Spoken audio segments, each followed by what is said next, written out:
What is going on, everybody? I am back today to talk about a horror movie that is a little bit older now. And, as a lover of horror films, I have watched so many horror movies in my lifetime. And I'm constantly trying to watch movies that people are like, oh, this is a sleeper hit, or this is something you really need to watch. And this is a Thai horror movie from 2004 that I've had a lot of people recommend to me over the years, telling me that, it's a movie that you can see has influenced other films throughout horror history, especially post 2004. And I always think that's really cool. And I remember when the remake of this came out in 2008. I never watched it because it looked really bad, but I thought the concept was really interesting. And so I just jumped in and watched this without even seeing a trailer prior to it. And the film I'm going to be telling you about today is Shudder. Shudder is directed by Parkpoom, Wongpoom, and Banjong Pisanthanakun. After killing a young girl in a hit-and-run accident, a couple is haunted by more than just the memory of their deadly choice. So, I was really excited to watch this movie. Like I said, I've had a lot of people tell me that this is one of those staple horror movies that I need to check out. And I really enjoyed this. I definitely think it's very flawed. There are a lot of things that I wish that they would have changed to make this like a really special horror movie, but I think there's enough here to really appreciate. And like I said, I can definitely feel how this movie could have impacted other horror films over time, especially in the way that a lot of the imagery is conveyed and the way that a lot of the scares play out in the movie. And I thought overall it was really a satisfying experience despite me not liking some of the elements of the movie. And I'm going to tell you a little bit about it today. So at the beginning of the movie, we are introduced to this new couple, newlyweds, who are out driving in their car one night. It's in the middle of a rainstorm, and they're driving and they end up killing this young girl who's on the street. They kill her in a hit and run accident, and they both just drive away. They don't even try to go take care of the body. They just completely go and leave. And so they leave the accident, and we find out that the man in the relationship, he is a photographer and he works out taking photos for weddings and different events at schools. And so he's out just doing his normal day-to-day thing, taking these photographs. And he goes to get these photos developed, and he sees in the development what appears to be that girl that he killed in the photos. And it completely and totally scares him. He doesn't know what to think about it. And so he goes back home and shows his partner, who is equally afraid. Well, of course, as time begins to progress, he starts showing up in photos more and more, and also starts showing up in their lives. They see her around corners, she's in their apartment, everywhere. And so the entirety of the film is this couple trying to figure out, why is this person sticking around and what is going to happen to them because of it. So like I said, I thought this movie was really entertaining and I really enjoyed it a lot. And I think there are several reasons for that. For starters, I loved the atmosphere of this movie. I feel like the horror is so incredibly palpable because the movie understands how to build suspense and tension.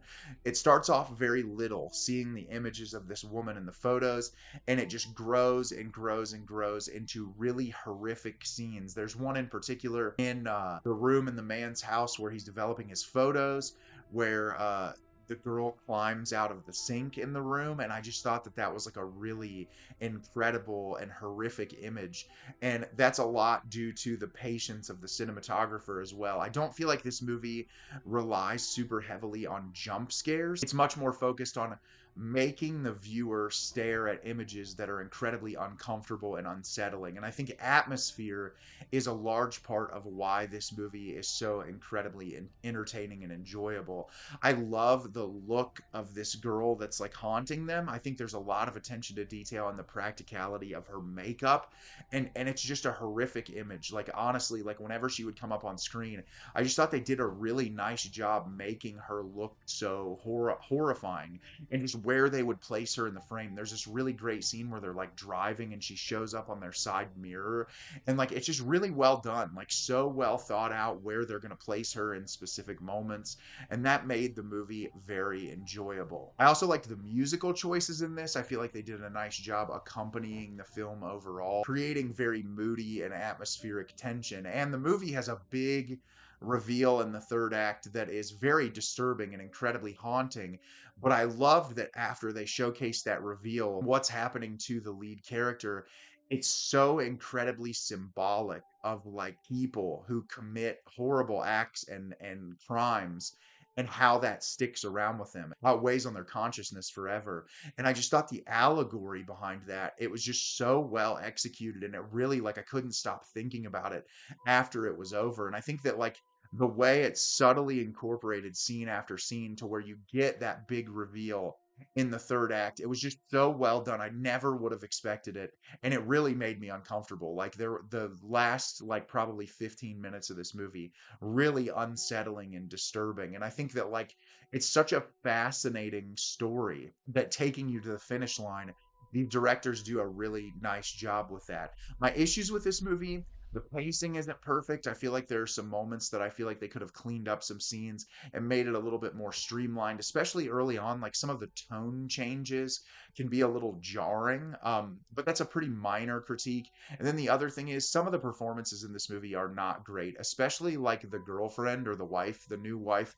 I didn't think she was very good in this movie at all. The lead actor is okay, but honestly, I wish a lot of this movie was recast because performances just aren't that believable. The girl who is haunting them is the best actor in the entire movie. She was incredible in this. I just was completely and totally drawn in by her performance. But most of everyone else in the film, just, I feel like it was lackluster in comparison to what it could be.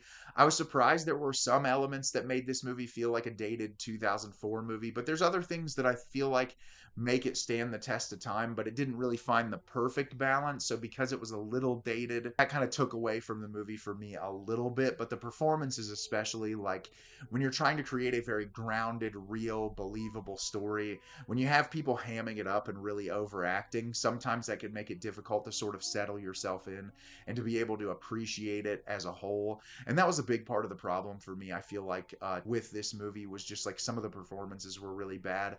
And for an hour and a half, like I said, the pacing could have been much better. But aside from that, I understand why people like this movie so much and why it's so well regarded in the horror community. So have you seen Shudder? Did you love it? Did you hate it? Leave me a comment down below and let me know what you thought. I thought this movie was really entertaining despite the flaws that it has. As always, if you can like the video and subscribe to the channel, helps me out a lot and lets me know the type of content you're looking for. I'm always putting out new material and look forward to getting more out for you in the near future. And as always, everyone, thank you so much for watching and have a great rest of your day.